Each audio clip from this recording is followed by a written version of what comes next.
Hello दोस्तों, जय श्री राम। मैं आशीष सैनी स्वागत करता हूं आपका आज के इस प्यारे से सेशन में। तो अपन बात कर रहे थे भारत के सामान्य परिचय की। अपन ने भारत के सामान्य परिचय में देख लिया था भारत का भौतिक विस्तार, स्थिति, अक्षांश, देशांत। उसके साथ ही अपने जनसंख्या की बात भी कर ली थी। इसके बाद में अपन देखते हैं भारतीय उपमहाद्वीप। क्या देखते हैं? भारतीय उपमहाद्वीप को। उपमहाद्वीप क्या होता है? महाद्वीप का कोई ऐसा बड़ा हिस्सा। उपमहाद्वीप क्या होता है? महाद्वीप का कोई ऐसा बड़ा हिस्सा जो अपनी अलग भौगोलिक पहचान रखता हो। अपनी अलग भौगोलिक पहचान रखने वाला हिस्सा उपमहाद्वीप कहलाता है। ठीक है। भारत को उपमहाद्वीप क्यों कहा गया?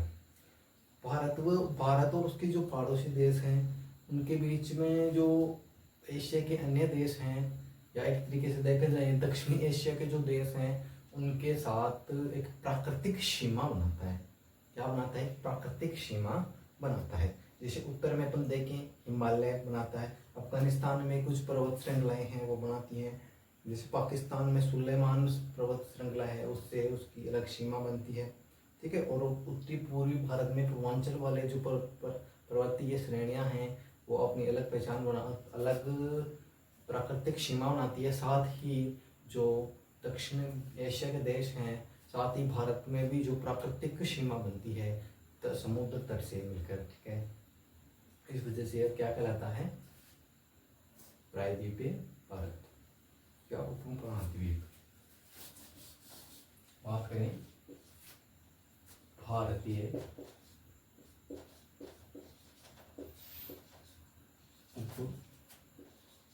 उपमहाद्वीप की, इसी भारतीय उपमहाद्वीप की। महाद्वीप का कोई ऐसा देश जो अपनी अलग भौगोलिक पहचान रखता हो वो क्या कहलाता है? महाद्वीप, उपमहाद्वीप कहलाता है। भारत के जो पड़ोसी देश हैं कौन कौन से? भारत जो अपना भारत है इसके कौन कौन से पड़ोसी देश? पाकिस्तान,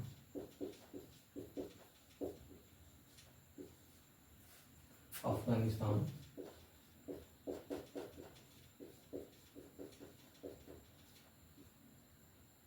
नेपाल, भूटान, बांग्लादेश, श्रीलंका। ये जो अपने मालदीप हैं, जब मालदीप, इनका क्षेत्र मालदीप है। ये क्या है? भारत के पड़ोसी देश हैं। सभी देश अपने अपने स्तर पर अपनी अलग अलग प्राकृतिक सीमाएं बनाते हैं। देखते हैं जो ये भारत वाला हिस्सा है ये क्या है? हिमालय वाला, हिमालय वाला क्षेत्र है। और यहीं पर जो पूर्वी राज्य हैं इनमें पूर्वी जो पर्वत हैं, पर्वतीय क्षेत्र हैं वो स्थित हैं। इससे प्राकृतिक सीमा बनाते हैं। साथ ही बात करें अपन पाकिस्तान की, तो पाकिस्तान में सुलेमान पर्वत श्रृंखला है। सुलेमान पर्वत श्रृंखला है। ठीक है। इधर नेपाल और भूटान में भी अपनी पर्वत श्रृंखलाएं हैं जो प्राकृतिक सीमाओं का निर्माण करती हैं। साथ ही बात करें बांग्लादेश की, तो बांग्लादेश जो समुद्री तट से सटा हुआ देश है तो तट की सीमा बनाता है। ठीक है। ठीक है। भारत के पूर्व में अरब सागर है,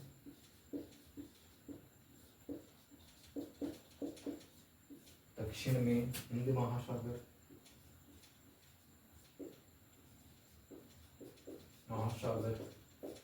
और पश्चिम में बंगाल की खाड़ी।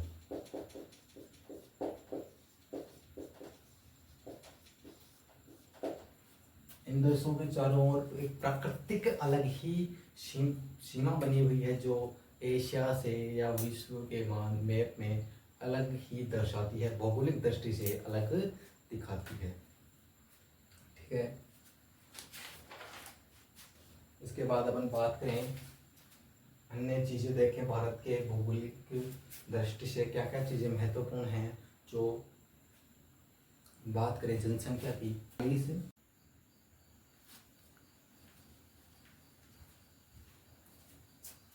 बात करें अपन भारत की जनसंख्या की।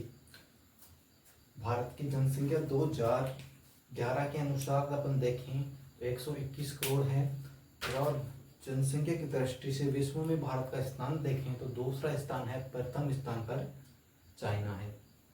ठीक है, अब हम बात करें वर्तमान परिप्रेक्ष्य में, तो वर्तमान में भारत की जनसंख्या है वो लगभग 141 करोड़ के समथिंग है।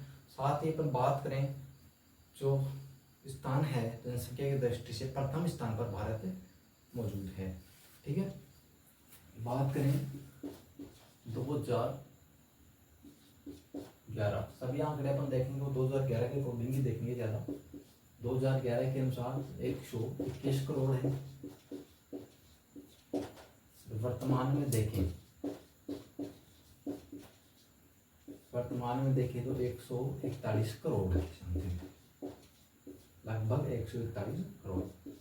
ठीक है, स्थान जनसंख्या की दृष्टि से विश्व में स्थान कौन सा है? जनसंख्या की दृष्टि से स्थान कौन सा स्थान है? द्वितीय स्थान है, दूसरा स्थान है, प्रथम कौन किसका है? चीन का। याद रखना, प्रथम चीन का। वर्तमान परिप्रेक्ष्य में देखें इसी को, वर्तमान में 140 करोड़ के साथ कौन सा स्थान रखता है? प्रथम स्थान। ठीक है, इसके बाद में अपन बात करें लिंगानुपात की। लिंगानुपात की 943 महिलाएं प्रति 1000 पुरुष, प्रति 1000 पुरुषों पर।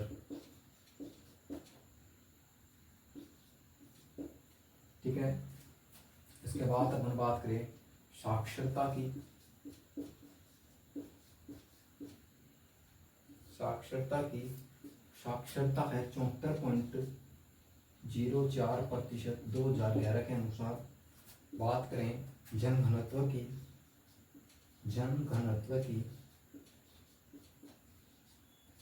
बात करें किसकी? जनघनत्व की, तो 382 व्यक्ति प्रति वर्ग किलोमीटर।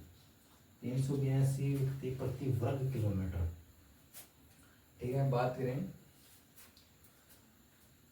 राज्यों की। बात करें किसकी? राज्यों की। राज्य कितने हैं? 28। केंद्र शासित प्रदेश यूनाइटेड टेरिटरी कितने हैं? 8। ठीक है, अब हम बात करें भारत की जनसंख्या की। 2011 के अनुसार 121 करोड़ है। वर्तमान में 141 करोड़। जनसंख्या की दृष्टि से विश्व में दूसरा स्थान 2011 के अनुसार। वर्तमान में अपन देखें तो प्रथम स्थान है। लिंगानुपात की बात करें 943 महिलाएं प्रति 1000 पुरुषों पर। साक्षरता की बात करें 74.04% साक्षरता है। जनघनत्व देखें तो 382 व्यक्ति प्रति वर्ग किलोमीटर है। तो राज्यों की बात करें तो 28 राज्य हैं, 8 केंद्र शासित प्रदेश हैं। ठीक है, इसके बाद अपन अन्य चीजों की बात करते हैं। अंतर्राष्ट्रीय सीमा बनाने वाले राज्य देखते हैं। अंतर्राष्ट्रीय सीमा बनाने वाले राज्य कितने हैं? अंतर्राष्ट्रीय सीमा बनाने वाले राज्य कितने हैं? 16 राज्य हैं प्लस 4 केंद्र शासित प्रदेश हैं। टोटल कितने हो गए? 20। ठीक है, इसी के साथ अपन बात करें अंतर्राष्ट्रीय जो अपने बंदरगाह है, जो प्रमुख बंदरगाह है, अंतर्राष्ट्रीय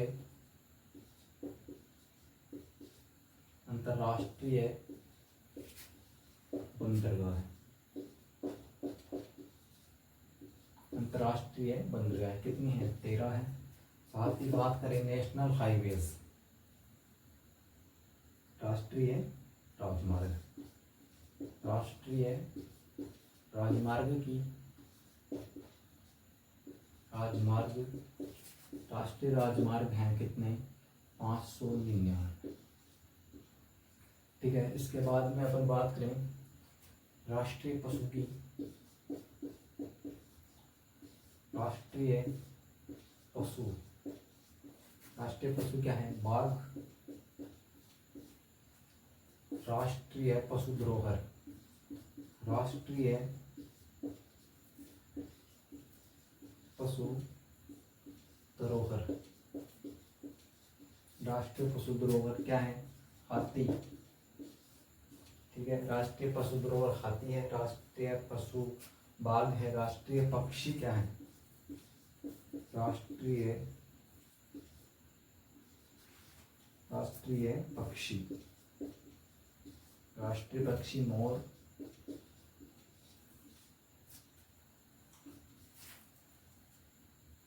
राष्ट्रीय वृक्ष, बात करें वृक्ष की, वृक्ष है बरगद। बात करें पुष्प की, राष्ट्रीय पुष्प की, राष्ट्रीय पुष्प कमल है। राष्ट्रीय फल की बात करें, राष्ट्रीय फल आम। ठीक है, राष्ट्रीय फल आम है। अंतर्राष्ट्रीय सीमा बनाने वाले कितने राज्य हैं? अंतर्राष्ट्रीय सीमा 16 राज्य बनाते हैं, 4 केंद्र शासित प्रदेश अंतर्राष्ट्रीय सीमा बनाते हैं। अंतर्राष्ट्रीय बंदरगाह 13 है। राष्ट्रीय राजमार्ग 599 है। राष्ट्रीय पशु बाघ है। राष्ट्रीय पशु धरोहर हाथी है। राष्ट्रीय पक्षी मोर है। राष्ट्रीय वृक्ष कमल है। राष्ट्रीय वृक्ष बरगद है। राष्ट्रीय वृक्ष बरगद है। राष्ट्रीय पुष्प कमल है। राष्ट्रीय फल आम है। ठीक है, राष्ट्रीय चिन्ह की, राष्ट्रीय चिन्ह क्या है? राष्ट्रीय चिन्ह क्या है? अशोक स्तंभ, अशोक स्तंभ। बात करें राष्ट्रीय वाक्य की, राष्ट्रीय वाक्य सत्यमेव जयते। राष्ट्रीय वाक्य क्या है? सत्यमेव जयते, सत्यमेव जयते। ठीक है, उसके बाद अपन बात करें राष्ट्रीय भोजन की, राष्ट्रीय भोजन की खिचड़ी,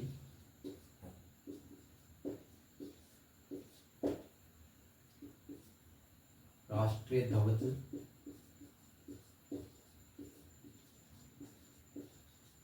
राष्ट्रीय ध्वज तिरंगा, राष्ट्रीय गान,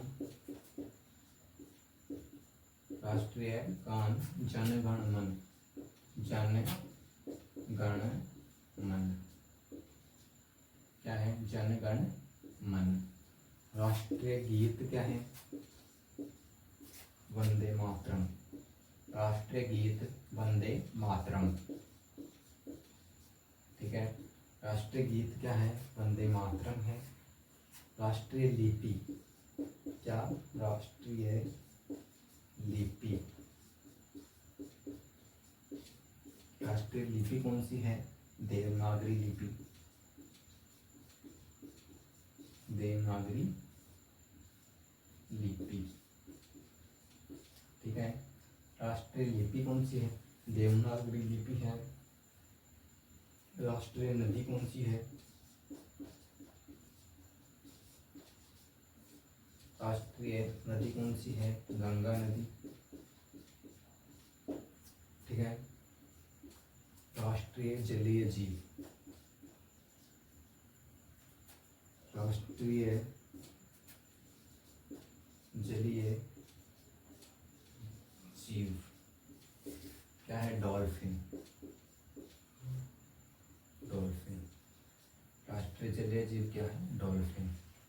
ठीक है, बात करें अपन राष्ट्रीय चिन्ह की। राष्ट्रीय चिन्ह अशोक स्तंभ है। राष्ट्रीय वाक्य जो देखें, सत्यमेव जयते। राष्ट्रीय भोजन खिचड़ी है। राष्ट्रीय ध्वज तिरंगा। राष्ट्रीय गान जन गण मन। राष्ट्रीय गीत वंदे मातरम। राष्ट्रीय लिपि देवनागरी लिपि है। साथ ही राष्ट्रीय नदी की बात करें तो गंगा नदी राष्ट्रीय लिपि, राष्ट्रीय नदी है भारत की।